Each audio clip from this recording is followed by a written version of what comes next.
Welcome to the Austrian Theresian Military Academy. I'm Colonel Markus Reisner. I'm the head of the Department of Research and Development, and I'm currently the commander of the Honor Guard in Vienna. Today we will have a look at the so-called Ukrainian summer offensive and how the status actually is at the moment.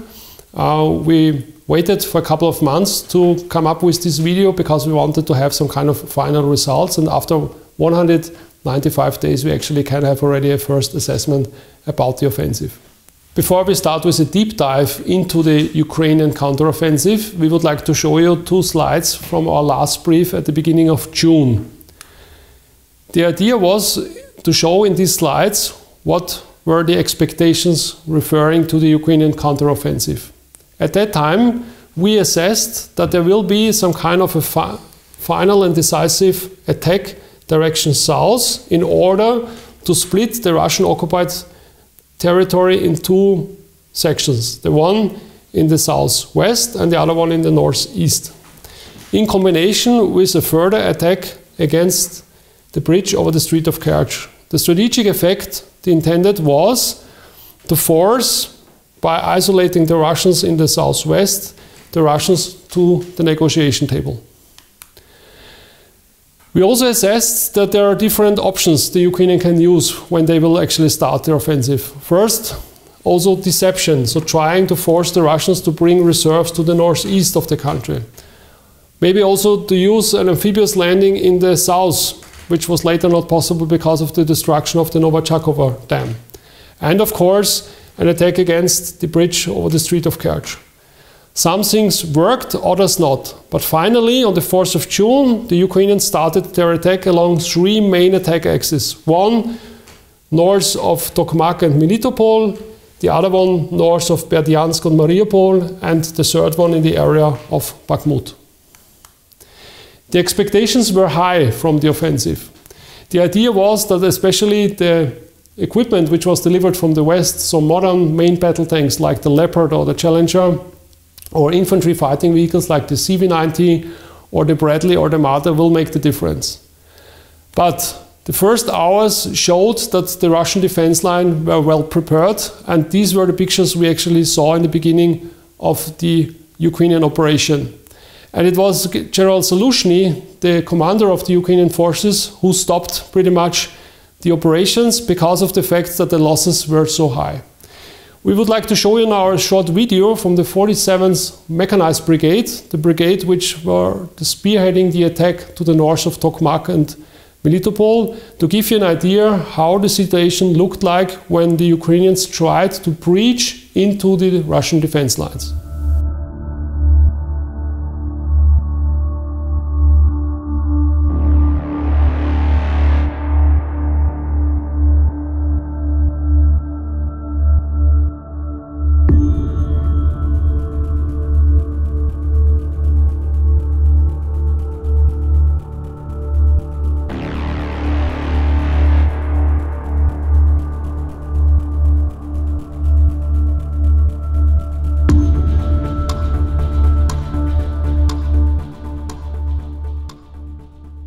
Having looked at the video, we now would like to give an idea how such a complex operation can look like. And therefore we use a manual from the US Army, and this manual describes in detail what kind of capabilities you need when you would like to conduct a successful breaching operation in order to break through to an enemy defense line. So there are certain terms which are important. The first term is the term suppress. So it's important that you have protection forces which are reducing the enemy forces on the other side. But this hasn't worked quite well. The next term which is important is the term of obscure. So you have to hide your forces to the enemy by using, for example, smoke or smoke grenades. Also here, smoke was used, but only 3% of all the fire missions of the Ukrainian side were actually firing smoke. The next term is the term secure. You have to isolate the area where you would like to conduct a breach, and you have to make sure that the enemy will not be able to use his mobile reserves against you. Also this just in a few cases worked because the Russians were using certain assets from the distance, like helicopters, but especially mobile anti-tank teams which were working on the Ukrainian troops. And the last term, which is important, is the term reduce, because you have to physically reduce all the obstacles from the other side, like the minefields. You have to conquer and overcome the tank trenches, and of course the Dragon Tees and all the other obstacles in order to breach into the Russian defense lines.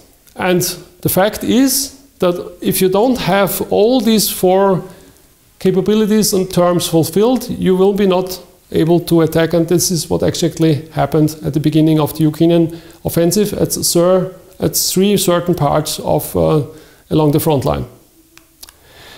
Let us look once again a little bit in detail on all the different capabilities both sides had. Let's start first with the Russian side. So the Russians had a variety of different assets they were using. Actually, minefields, Dragon Tees, concertina wire, mobile anti-tank troops, local fire support like mortars, but also mobile reserves like heavy mechanized units which were on standby and were used against the Ukrainian side. But most important, they had significant combat support, especially artillery and rocket artillery, and of course the air domain, because they were using their helicopters from a safe distance and ground attack aircraft, and they had sufficient drones which they were using for reconnaissance, and of course also as kamikaze drones against the Ukrainian troops. On the other side, the Ukrainians were also prepared to conduct this breaching operation.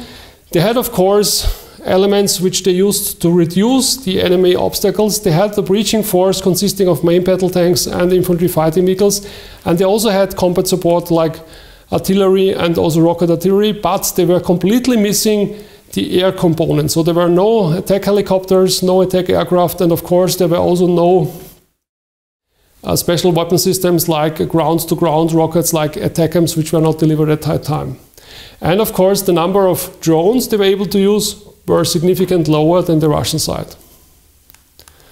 The result was that there were tactical successes, like the Ukrainians managed to occupy certain strong points along the defense lines like Rapotinia and Verboe, but they weren't able to breach into the defense lines or go or break through direction to south. And if you compare the results on a bigger scale, then we can see that to the north of Tokmak and Melitopol there was only a breach of about 8 to 10 kilometers. East of it, to the north of Berdyansk and Mariupol, the breach was about 12 kilometers, and also in Bakhmut the results were very moderate.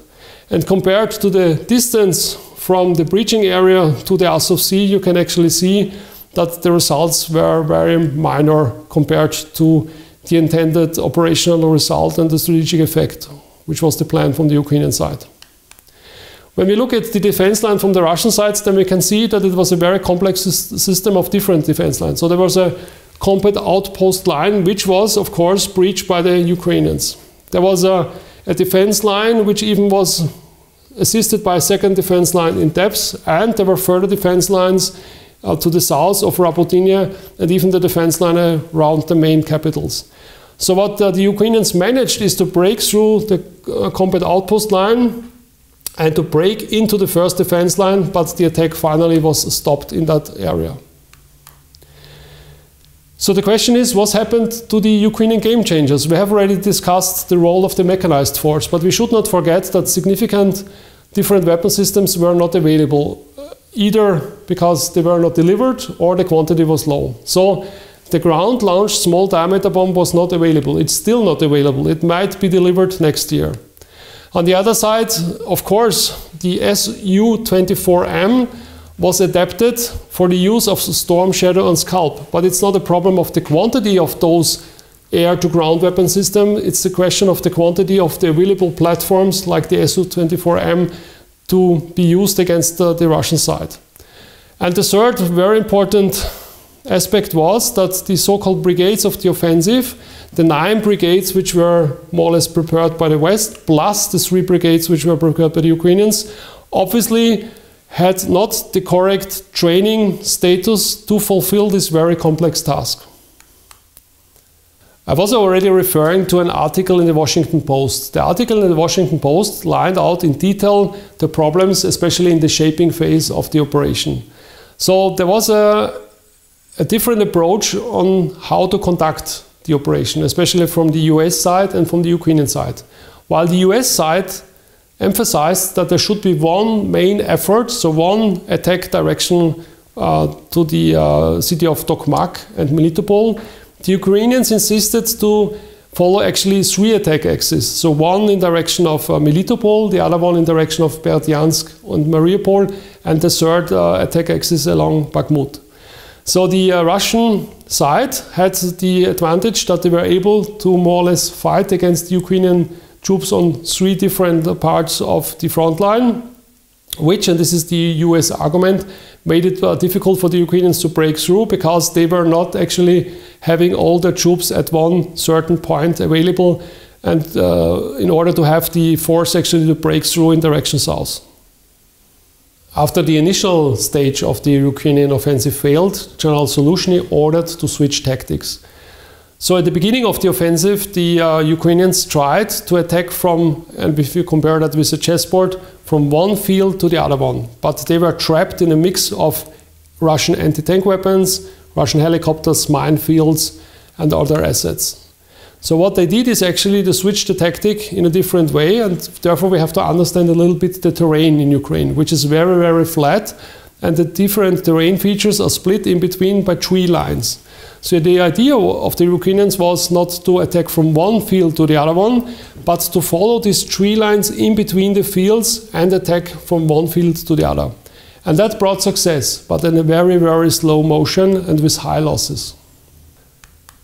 After we have looked at the tactical and operational challenges, we also have to have a look at the strategic outcome of the offensive. And this map shows very clearly how the success was from the Ukrainian side. You can actually see that along the 3 main attack axes, so north of Tokmak and Melitopol, north of Berdyansk and Mariupol, and in the area of Bakhmut, the success was very limited. So 8 to 10 kilometers in the central area, or 10 to 12 kilometers, and very limited results in the area of Bakhmut. On the other side, the Russians also had success because they also were occupying certain parts along the front line.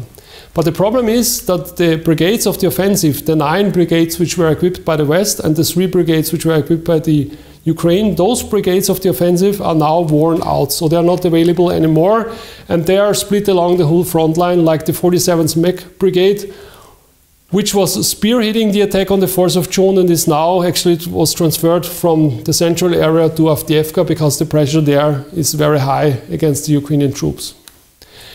Again, we have to look into the past to get an idea how a successful operation can look like actually. And there is one example which is a very good example because it shows how important the different branches of armed forces are. And this is the example of the Operation Cobra in summer 1944 in Normandy. That was the breakout of the Allied forces from the bridgeheaders along the landing beaches and the push into the depths of the French countryside. And the beginning of Cobra was the initial phase, a massive bombardment of the German positions along more or less the forward line of front troops, and the massive Allied bombardment resulted in high losses of the German forces, in this case the Panzerlehr division, which was more or less deployed along the forward line of front troops, and the Americans were able to break through with 3 armored divisions to the south and to the southwest. So we can actually see that the difference was made especially by this bombardment at the beginning of the offensive. And those air assets the Ukrainians had not available at the beginning of their offensive at the beginning of June this year. While from week to week it was becoming more and more clear that there is no real Ukrainian success or breakthrough, on the other side of the hill, on the Russian side, morale rose. And also here we can see that the Russian is using in its propaganda elements from the so-called Great Patriotic War in the Second World War, where the Soviet soldier fought successfully the German Tiger tank, like today, where the Russian soldier fought successfully the German Leopard tank or the American Bradley. And that brings me to the point, because the narrative until now was that the Russian soldier is not able to fight equally to the Ukrainian side. And this is a narrative we have to rethink, because the biggest mistake you can do is actually to underestimate the enemy.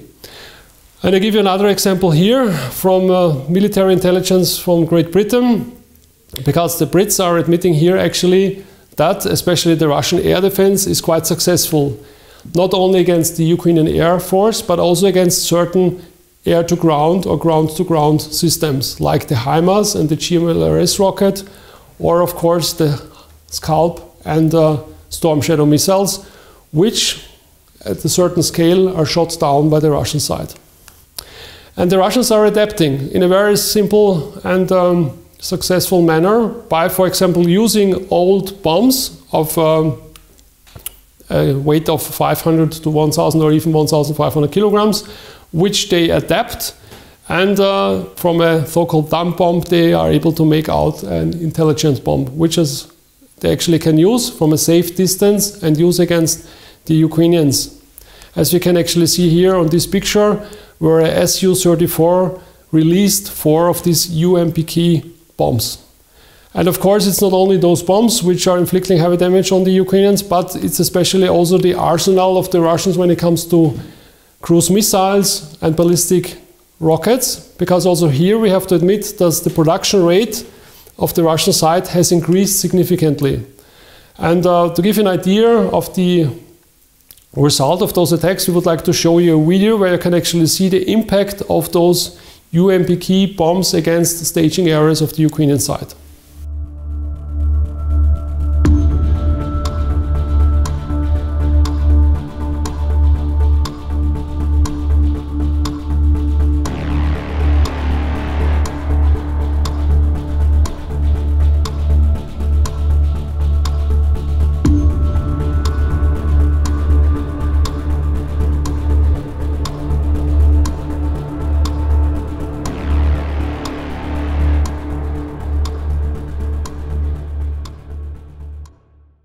Meanwhile, the Ukrainian side is in desperate need of certain weapon systems. And after several months, and when it was clear that the Ukrainian success was not actually like intended, the Americans delivered a certain weapon system to give the Ukrainians the possibility to go into the offensive, to have a momentum again. And that weapon system was the Army Tactical Missile, which was delivered in an amount of between 20 to 30 pieces to the Ukrainians. And of course the Ukrainians needed those weapon systems to fight against certain assets of the Russian side. And one of these certain assets was of course the Russian helicopters. So these attack camps were used against a Russian airfield with cluster warheads, and immediately you were able to see what kind of a difference it made when weapon systems are available which are in need for the Ukrainian side, because several helicopters were not even destroyed but even damaged on the Russian side. And these tactical and operational assessments bring us to the point that we have a stalemate in the conflict. And General Zaluzhny, the commander of the Ukrainian armed forces, just recently in an article very clearly stated that there is not this kind of deep and beautiful breakthrough. No, there is a stalemate actually. And one of the things which is behind this stalemate is the situation that both sides are able actually to observe what the other side is doing. Why is this possible? Because there is a so-called transparent battlefield, because hundreds of drones are able to observe each side. So you can see actually which side is staging forces and which side is going from the staging into the maneuver, because those drones not only can observe these actions, but they are also used against these staging areas or against the maneuver force. And there is a certain type of weapon which is very successful, used on both sides, and this is the so-called first-person view drone, which is a very simple and cheap asset to be used against even heavy equipment like a Leopard or Challenger tank. Those first-person view drones are used by both sides. So the Ukrainians are using those drones, but also the Russians are using them. The problem is that the Russians are able to actually produce them on the industrial scale, like we can see here. And in the next video, we'd like to show you how it looks like when one of these first-person view drones actually is attacking a heavy main battle tank, in this case a Leopard.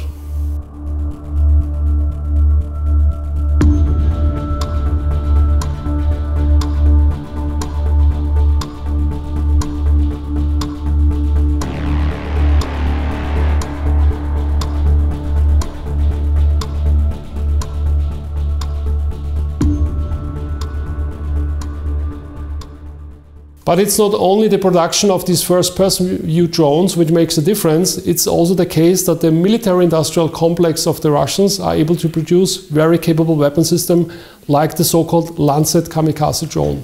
Because this drone gives the Russians the possibility to act deep behind the Ukrainian front lines.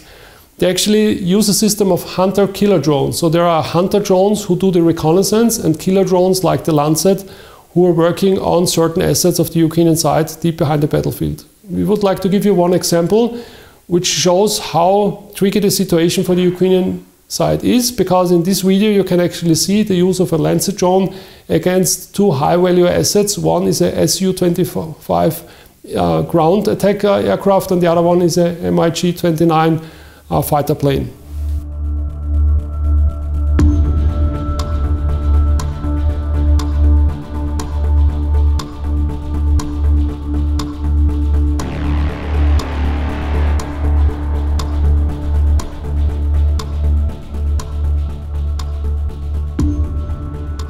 So as General Zaluzhny said, the war is at a stalemate. And that means that the war goes on.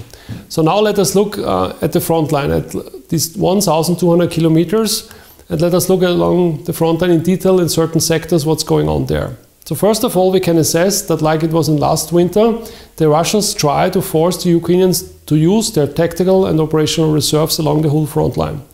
They also try to use or consume already the Ukrainian strategic reserves, because the Ukrainians are trying to prepare new brigades in order to have the possibility for a new offensive in spring or summer next year.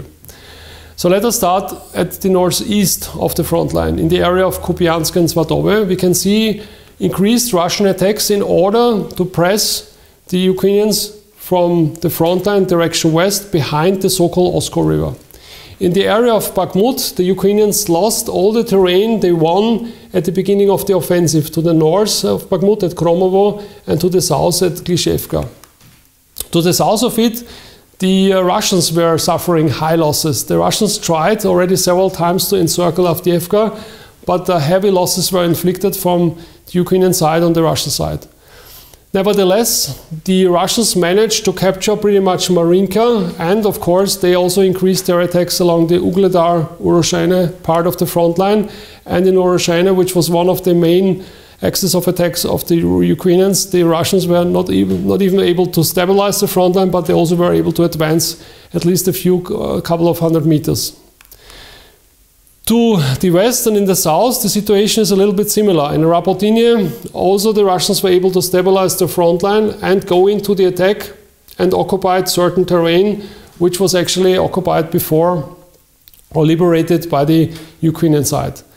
The success story from the Ukrainians at the moment is still the bridgehead at Grinki, where the Ukrainians try to, by using amphibious assault forces, land on the other side of the river. The main task of this operation is especially to show in the information domain that there is still the momentum on the Ukrainian side, and of course to force the Russians to use their tactical and operational reserves in order to at least block the Ukrainian forces in that area. A real success the Ukrainians had in the Black Sea until today, because in the Black Sea the Ukrainians were able to force the Russian naval forces from the west direction, the center, or even the east. They were successful because they used a combination of unmanned maritime systems against the ships of the Black Sea, but also the Su-24M and the Scalp and Storm Shadow air-to-ground missiles, and that resulted in a significant loss of Russian vessels and even a submarine which was destroyed by the Ukrainian side. On the strategic level, we have to consider once again that the next winter will be very difficult for the Ukrainian side, because the Russians, and this is what we expect, are increasing again their attacks against the critical infrastructure. In the last winter, there was a already devastating result of the Russian attacks against the critical infrastructure of Ukraine. It's said by Ukrainian officials that between 50 to 60% of the Ukrainian critical infrastructure was destroyed. The Ukrainians managed to repair about 10 to 15%, but now it's the question, will the Ukrainians be able to secure the remaining 50% over the next winter? Especially when we see that the Russians started again to use their Shahid drones, the old version and even a modern version which is quite faster and which makes it quite difficult for the Ukrainian air defense to fight against them. And of course, when we also look at all the different cruise missiles and rockets they actually are using. And here we should not forget that there is a high intensity of attacks every day in Ukraine, because in this map, for example, from September to November, we can see the different tracks of assets from the Russian side used against the Ukrainians. And also here, when we just look at the Shahid attacks, then you can see that the Russians are aiming at the depths of the country, because there they actually think that the main supply dumps of the Ukrainians are located. And of course, they also are hunting for the very precious Su-24M, which the Ukrainians use as a carrier platform for the Storm Shadow and Scud missiles. Let us not forget that the center of gravity of the Ukrainians is the resistance of the West. And here we can see a significant drop when it comes to the assistance. So in the last months, there was only a minor amount of assistance which was delivered to the West. And this is especially significant when we look at the American side, because it's especially the Americans who make the difference. And the Ukrainians still need heavy weapons like tanks, infantry fighting vehicles, artillery pieces, if they want to go into the offensive next year again. And it's not only the delivery of the systems which is important, but also it's a question of how many soldiers are still available and how many soldiers is Ukraine able to mobilize for the defense of its country and in order to go into the offensive again maybe next year. And that brings me to the final slide, and I would like to quote once again the Ukrainian President Zelensky, who said, "We are not retreating." Of course, there wasn't this kind of deep and beautiful offensive like General Zaluzhny said, but at least we are not going back and we are holding the terrain. And of course, it is the will of the Ukrainian people to fight further against the Russian troops in Ukraine. That concludes my brief. I would like to say thank you very much for listening, and I would like to say goodbye till the next time.